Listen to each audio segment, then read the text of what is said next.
Hello, everyone. This is our final presentation on preschool exclusion. It is a discussion of suspension and expulsion in early development by Jennifer, Fernando, Hannah, and Athena. On our agenda today, Athena will talk about the introduction to exclusion and key findings. Hannah will talk about issues with policies, implication for legislation, and the criminal justice system.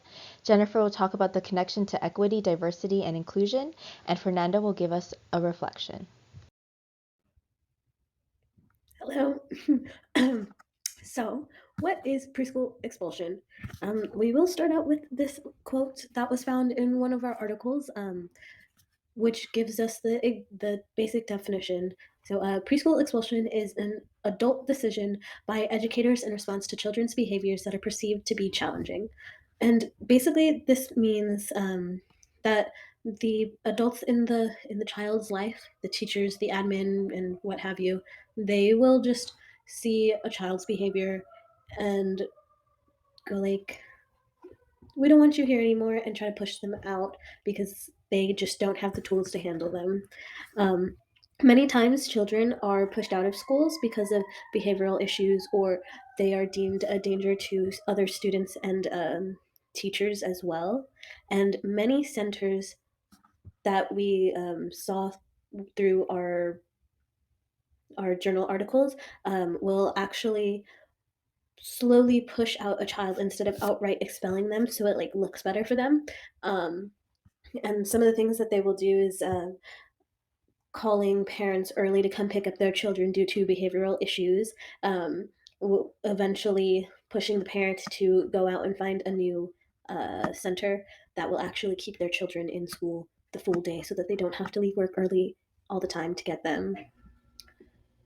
Some of the demographics that we found in most of these articles were that they were all young children between 3 and 5 years old. Most of the expelled children or suspended children were children of color and a majority male. Of course, there were female as well, but based off of the articles that we have used, a majority of them were male.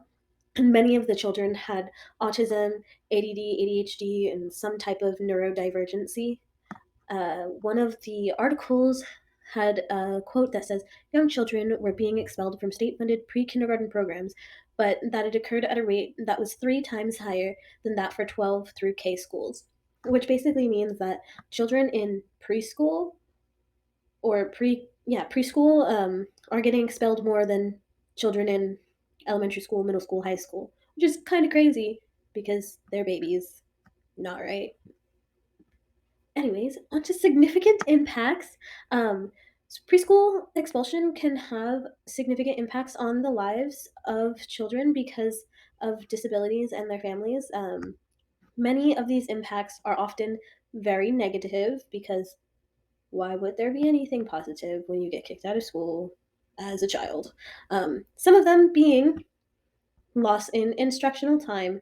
They don't get to learn as much as the other kids, and when they eventually move on to kindergarten, they may be behind than the rest of them, which could end up singling them out, which could end up making them have to stay behind even later, and just like causing a snowball effect of issues for them.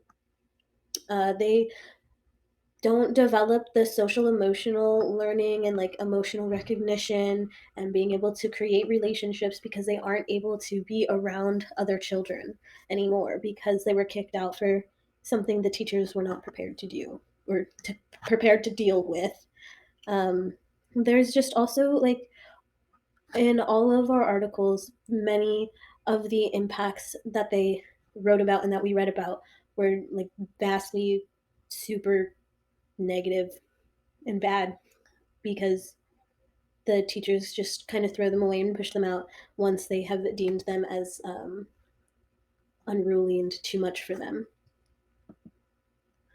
But we have also found lots of other good things through this research, like trauma informed practices, because teachers who use trauma informed practices provide a better environment for the children. And from one of our other journals, I found this quote that says, based on the evidence linking trauma exposure to a range of outcomes such as health, development, and education, there has been an increased focus on creating and implementing trauma-informed approaches to help children's serving systems recognize and respond appropriately to the effects of trauma on children. So when you have or when you use trauma-informed practices, like it's basically just being more mindful of what these children have gone through, because many children have gone through significant traumas at the age that they are. Even if you think that they haven't, there's always the potential, and it always shows differently than others. For some, it can be random outbursts of anger and hitting and screaming. But if you use trauma informed practices and you understand that that is coming from, that is stemming from trauma, then you can reassess how you would approach the child. For example, if they're having like a meltdown in the back, instead of just like freaking out me like you need to stop right now and like yelling at them, you can instead give them some space and say, hey, like I know you're feeling these big feelings right now, and I know that may be hard for you, but this is also hard on the other children around. So we could step to the side, step outside into the bathroom, whatever, give them a separate space to feel those feelings and let them calm down on their own. You're going to have a much better response with the children if you are more understanding and trying to be helpful of um, helping them deal with the emotions that they feel, because oftentimes the emotions are really hard for them to understand because they're so big and the children are so little. So trauma informed practices are very, very good to do. And I also found that a lot of the the expulsion rate being so high was also because of teacher stress. Because when teachers have high stress in the classroom in general, or like regarding a specific child, like if one child stresses them out more or something, they're always going to see those harmful and stereotypically bad behaviors before they see anything good, which can be very discouraging for the teachers, which is what can also lead to them saying like I can't deal with this anymore and kicking them out. So a way to combat teacher stress would to be trauma informed practices and mindfulness practices, because again this has a lot to do with just like being emotionally aware of your own emotions and the child's emotions, because the child cannot understand that yet, and you as a teacher should be able to. So yes, thank you. Hello, everyone. I will be now talking about the legal aspect of preschool exclusionary practices. So just for some overview of what I'll be talking about in the next few slides, the first thing I'll be talking about is the IECMHC, or the Infant and Early Childhood Mental Health Consultation. And second, I'll be talking about PBIS, or Positive Behavioral Interventions and Support. Then I'll be talking about the IDEA, Individuals with Disabilities Education Act. And lastly, I will be talking about the Pyramid Plus initiative, which was an initiative implemented in Denver, Colorado. So just for some current policies we have, the first policy is the Infant and Early Childhood Mental Health Consultation. And with this service, mental health consultations partner with ECE teachers to address challenging behaviors. And this essentially strengthens teacher-family relationships by connecting them to behavioral and health services. So consultation time ranges typically from 3 to 6 months with visits 1 to 2 times a week. And this depends on the individual child and their needs. So the second policy is a PBIS, or Positive Behavioral Interventions and Support. So with this service, practices to promote nurturing and caregiving relationships with the child and environment are implemented, and this is done by having specific instruction in social skills and emotional regulations for children who need more focused intervention. And if the child is not responsive to some of these intervention practices, what happens is they develop an individualized plan for the child. And lastly, the IDEA, or Individuals with Disabilities Education Act. Now, this is a broad act and applies to many different settings, but in this context, this actually prohibits and protects the child from getting expelled or suspended from behaviors related to their disability that is diagnosed. And now I'll be talking about issues with legal intervention. So I just talked about the legal intervention practices we have, but now I'll be talking about some of the key issues with them. So first issue is accessibility, funding and enforcing, and the fact that few bills actually mention disability evaluation. And lastly, few bills mention alternative practices to exclusion. So with accessibility, access to interventions such as IEC, MHC, and PBIS are limited because of, number one, lack of awareness. So educators and parents are often not aware of these services, and therefore the child just does not have access to them and just continues to get expelled or suspended. And second, poor funding. So because of poor funding, this limits availability. And if you don't have enough funding, mental health consultants, for example, are not going to be available for the child. And there are demographics. So certain demographic regions, education settings are poorly funded, and this again leads to limited availability and lack of access. So second, I'll be talking about funding. So only a few states actually mention funding in these intervention-related bills, and majority mentions of funding was only related to tracking data instead of allocating funds towards implementation, maintenance, and monitoring. So if you only mention funds related to tracking data, you're kind of only making the bill temporary, and the bill doesn't get carried out in the way it's supposed to be carried out. And the last issue with funding is federal grants are not always permanent. A lot of them are actually temporary, which shows that legislators don't really care about carrying out these funds, and they don't care about making the exclusionary practices mitigated. And lastly, I'm going to be talking about enforcing. So, like I mentioned, insufficient attention towards this issue from legislators leads to poor funding, and this affects the amount of effort put into enforcing these interventions. So, vague and insufficient bills. So, many existing bills within states vaguely describe intervention activities, alternatives, and exclusion prevention. Instead of detailing specific alternatives to exclusionary practices, bills mention things like behavioral interventions or interventions prior to referral. So, this leads to educators using non evidence based interventions, such as removing the child from the setting, talking to parents, talking to the child about the behavior, and holding them. So, instead of having interventions related to mental health, this is what happens. And also, educators just end up expelling or suspending the child because the bills are not specific about what else to do. And lastly, few bills actually mention evaluating a child for disability as per the IDEA. So now that I talked about the issues about the bills, I'll be talking about the Pyramid Plus initiative, which was implemented in Colorado. And it started off as a study in 2006 and led to implementation by 2011. So this took the span of about 5 years and was very effective. So just for some background of the initiative, this initiative, the object was to reduce exclusionary practices within childcare programs, and the Colorado legislature funded a detailed and comprehensive study of these practices back in 2006. And what they found in the study was that non-evidence-based strategies used to prevent challenging behaviors were identified. And as a result, by 2009, funds were allocated towards early childhood mental health specialists. And the study actually created evidence-based solutions to reduce exclusion rates based on the pyramid model. And I'll be talking about this next, but the initiative is comprised of 4 components that were used to prevent exclusion. So what is the pyramid model? So the pyramid model, it's composed of 4 tiers. The first one is intensive interventions, second, targeted social emotional supports, third, nurturing relationships and supporting quality environments, and last, effective workforce. So this initiative was based on those 4 aspects and was implemented. So just some of the strategies used to achieve all these tiers.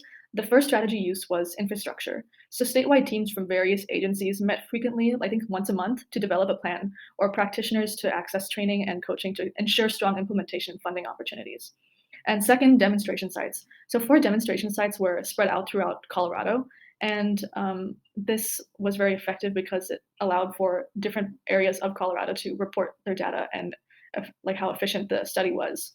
And third, training. So coaches and trainers were trained through the pyramid model with developmental programs. And lastly, data systems. So data systems assessed behavioral changes of children and tracked pyramid tactics used by practitioners. I personally think that the most important part of this was the fact that they created an infrastructure for this initiative and then spanned out the data. So as a result, the result of this initiative, in 2006, in the initial stages of the study, the rate of children being removed from educational settings was 10 per 1,000. And by 2011, the end of the study, 84.1 participants of the study reported no children getting expelled, and 91% reported no children being suspended. So these are just some highlights I found from the Pyramid Plus initiative. Although legal interventions such as the IECMHC, and PBIS are somewhat ineffective, they did still create a groundwork for the startup of the Pyramid Plus initiative. And what made the Pyramid Plus initiative so effective is that it was thoroughly planned out, considered the scope and severity of the issue, and used extensive research and data, involved parties from various agencies, included early childhood mental health specialists, and the efficiency of the initiative was monitored even after 3 years. And furthermore, entities of this initiative ensure that this initiative would receive proper funding and implementation from the start. So unlike the IECMHC, for example, where federal grants are temporarily funded, this was permanent, and they ensure that this would be the case from the beginning. So lastly, I will be talking about early exclusion and linked to the juvenile justice system. So this is more of a criminal justice approach, but I found this really interesting. So long-term outcomes of being expelled and suspended from early education settings include involvement in the juvenile justice system later in life. And the question I want to ask is, why is this the case? Why are children who are expelled in their early developmental periods, why do they end up getting why are they more likely to end up in the juvenile justice system? So I connected this through the labeling theory. So the labeling theory is a criminal justice theory, and this theory explains that the cause of criminal activity is due to criminal behavior being increased after placement in the criminal justice system because of being labeled as a criminal. So furthermore, behavior is influenced by this label as it affects self-perception, attitudes, and beliefs about oneself.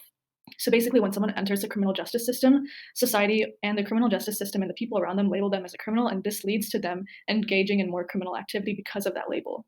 So being expelled and suspended at an early age for challenging or offending behavior also severely impacts the child's self-perception as well as the family attitudes towards them. And being regarded as a threat or a problem early in life can extend to adolescence, making the individual more prone to being involved in the criminal justice system. So I guess in preschool or early education settings, being labeled as a problem or a threat affects how they perceive themselves and makes them more likely to engage in more behaviors that they got criminalized for, in a sense. Thank you, Hannah, for that in-depth look at exclusion in connection with policies, legislation, and the criminal justice system. Now we'll look at the connection exclusion has with diversity, equity, and inclusion. Let's first look at what these actually mean. Diversity is multiple identities represented in an organization. Equity, constantly and consistently reorganizing and redistributing power. Inclusion, thoughts and ideas and perspectives of all individuals matter. And this leads us to a sense of belonging. We want to achieve a standard in education that engages the full potential of young students, that fosters innovation, and that integrates views, beliefs, and values. Using data from the Civil Rights Data Collection, or CRDC, we can look at preschool exclusion to understand the current data. The CRDC covers every public school, K through 12, in 50 states, DC, and Puerto Rico, including charter schools, alternative schools, juvenile justice facilities, special education facilities, school district data. It measures factors that impact educational equity and opportunity for students. This pie chart represents the 1.5 million students who were enrolled in preschool between 2017 and 2018. Of these students, 54.1% were boys, 45.9% were girls, 22.7% were students with disabilities, 11.2% were students who were English learners. As you can see in this chart, 43% were white, 29.3% were Hispanic or Latino, 18.2% were Black, 4.1% were Asian and 2 or more races, and Native Hawaiian, Pacific Islander, American Indian, or Alaska Native were less than 1.5 each. Considering that Black preschoolers make up only 18.2% of the population, it is shocking that Black children account for almost 50% of public preschool suspensions. Black children are 2 times as likely to be expelled as Latino and white children.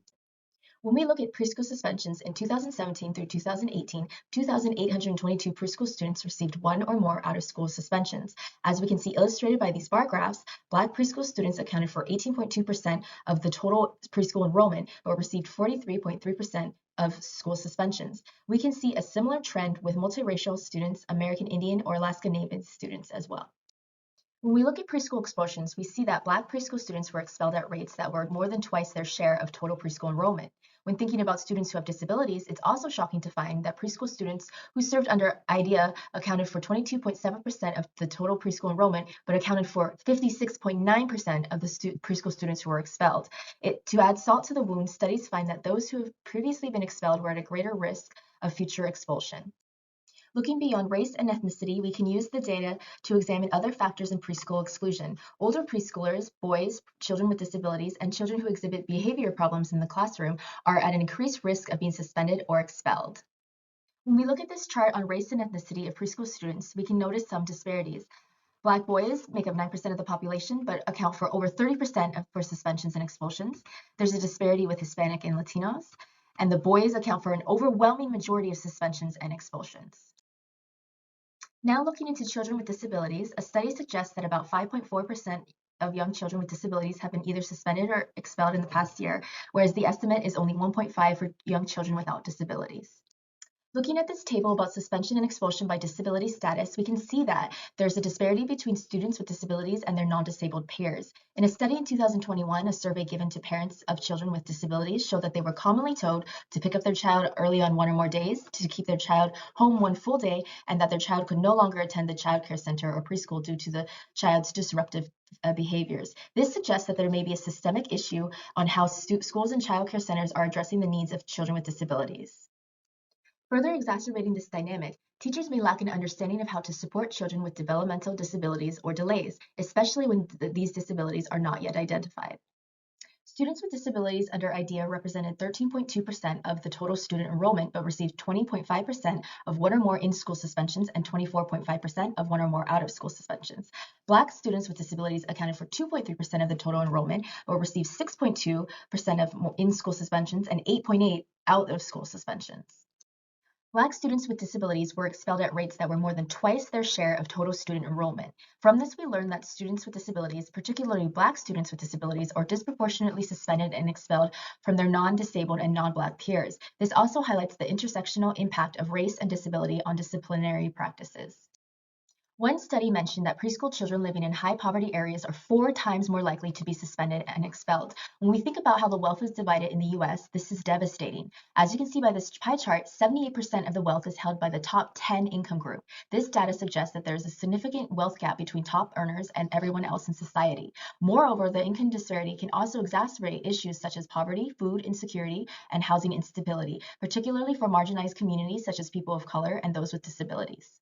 The State of America's Children is a report produced by the Children's Defense Fund, which is a nonprofit organization that provides an overview across a range of areas, including child poverty, education, health, child welfare, and juvenile justice. This report clearly shows that children from low-income families and families with limited access to resources are more likely to experience exclusion from early childhood educational settings. This chart shows the distribution of the total population and poverty by race in 2021. As we can see, there are inequalities with Hispanic, Black, American Indian, and Alaska Native populations. When considering socioeconomic factors, we understand that factors such as poverty, unemployment, and lack of access to affordable childcare can create barriers for families. And we also understand that families of children with disabilities often require specialized care and support, which can be a financial burden for their family, and may also face additional barriers when seeking alternative care and educational options. How can preschool exclusion promote oppression? By perpetuating inequalities in access to early childhood education for children from marginalized communities, particularly low-income families and families of color. This can be related to biased attitudes and beliefs held by educators, which can be shaped by systems of oppression. And this results in higher rates of involvement in criminal justice system and decreased lifetime earnings, further perpetuating systems of oppression and inequality. Preschool can be viewed as a social justice issue because it disproportionately affects children from historically marginalized communities, such as low-income families, families of color, and families with children who have disabilities or developmental delays. It can perpetuate cycles of poverty and inequality by limiting opportunities for children. It can exacerbate existing disparities in our educational system. It can further marginalize children who are already facing challenges in their lives by systems that fail to address their needs. And it can contribute to perpetuation of system inequalities and social justices. All right. On the further research for DIE, although why these gender and racial disparities exist in early childhood settings has not yet been empirically investigated, research demonstrating similar disparities in school-age children has found that potential contributors may include uneven or biased implementations of discriminatory policies, discriminatory discipline practices, school racial climates, and under-resourced and inadequate education and training for teachers, especially in self-reflection strategies to identify and correct potential biases in perception and practice. It's really important that teachers have the resource to do that. They need as much support as they can to correct potential biases they have in the classroom. They don't bring it in, and that reflects on how they implement policies and practices the students, and just not further hurting other marginalized communities inside the school, inside the classroom. In addition to teacher surveys, future research needs to seek the perspective of other instructional staff members, such as paraprofessionals and teacher assistants, whose important roles in classrooms include supporting academics and managing student behaviors. Professional development for staff members should be focused around issues of inequality and social justice in terms of behaviorism. They have to make sure that what they do for inequality and social justice is that they really understand and support the academics that don't continue to hurt the children of these marginalized communities, and make sure that it is appropriate for every children in the classroom. Solutions to reduce exclusion. Teacher social and emotional competence and well-being are important factors that positively influence students' social, emotional, academic outcome through mechanisms such as positive teacher-student relationships. When they have the relationship between the student and you create that, you build it, it just becomes something that can be relied on through situation two as well. You understand and you can grow the social, emotional well-being between each other. That when responses of situations happens, is not going to be worth too detrimental to the student's development, and teachers can understand where the child is coming from, instead of like thinking of like, this is where I think the child is coming from. But then when you had this relationship with them, you would know actually like, okay, this is what child is coming from, what they're doing, this is what their response from the situation is. Teacher perception and attitudes in particular remain salient factors associated with student performance. For example, Implicit bias, attitudes, and subsequent expectations has been linked with Black-white achievement gap, leading students to underestimate child's ability, which often internalized by achieving Black students. And it's true. A lot of times the biases, they come in all different sizes and shapes, biases of age, biases of race, gender, social class, and children will be judged off of those more often than their abilities and their thoughts. The teacher's thoughts would affect them, and they'll internalize it, and it will come out towards those children of those marginalized groups. Especially in this case with like Black students, it comes out a lot more, and it puts the achievement gap for learning much higher for the white students because they're not having the teachers underestimating and discrediting their abilities to do these tasks. Solutions to reduce exclusion. Address teacher level factors such as ECE, teachers' capacity to regulate their own reactive responses to children, as well as suggest application of professional development for classroom management and discipline practice, as well as building positive relationship with students. It's really important that teachers learn to regulate their reactive responses, because when you regulate it and then you respond, as a normal response or, a thought out response, it removes the reactive side of it. Instead of responding towards like what you see, what in the moment, you're able to stop and think like, okay, like what's happening in the situation? What do I need to do? What would they need my help with? And then also paired with the building a positive relationship with students, when you have a positive relationship with the students, you would know better how to respond to those situations in the classroom and better support them. A study published by the Journal of the Negro Education suggests how critical it is to have a strong positive relationship with students. Rosano, an education researcher, stated that students who resist rules and procedures along with result in disciplinary actions at the foundation of good relationship is absent. It's very critical that they have that good relationship, because after a situation could happen and they don't have the positive relationship, it doesn't improve. It's not going to get better. And if you build that, even after a bad situation, it can improve for later situations, and you guys can work better in the classroom. And then it leads on with other students as well, following in the steps as you continue to build a relationship with other students, that discipline actions won't cause them to be like, oh, this person doesn't know me and they're just reacting to me and they are just pushing me out because of what I'm bringing into here. But when they have the foundation of a good relationship, it won't be such a reactive response. It'll be more thought out, and then you can do better in supporting the child in a more of a proper response to the child. Creating change with systems initiatives, it's very obtainable. The Pyramid Plus initiative was a great example of how a plan that's thoughtfully created and supported can thrive to bring change. Having the extensive research and data that also encompasses the scopes of severities and issues really supports the professional's role in it, as they are understanding now, like, okay, these are the issues and this is the scope of severity of issues, and they can understand like, okay, this is what is affecting them. The different factors of the problems affecting the children, they see it, they're like, okay, we can now identify it and then put the funding for these programs that will help them, and these tiers that they provide throughout. They create changes because the professionals involved with them are making these with knowledge of actually what they're seeing and understanding from the groups of marginalized families and children. And another thing of how it works so well is that it's funded. When you have the funding for like programs and everything, it makes it work a lot better. Because if you don't have the funding for it, you don't have like the action initiative, the drive, like the drive, but like the programs push for it into the community, it's not going to go anywhere, and it's not going to support people. And so it falls on the funding for it, and if the funding is there, it's going to thrive too as well, and it just will help everyone involved. Money is a huge thing on it. It is worthwhile to examine the extent in which teachers understand how much early trauma may impact the children under their care, and whether this understanding shifts their perception of and responses to children's behaviors.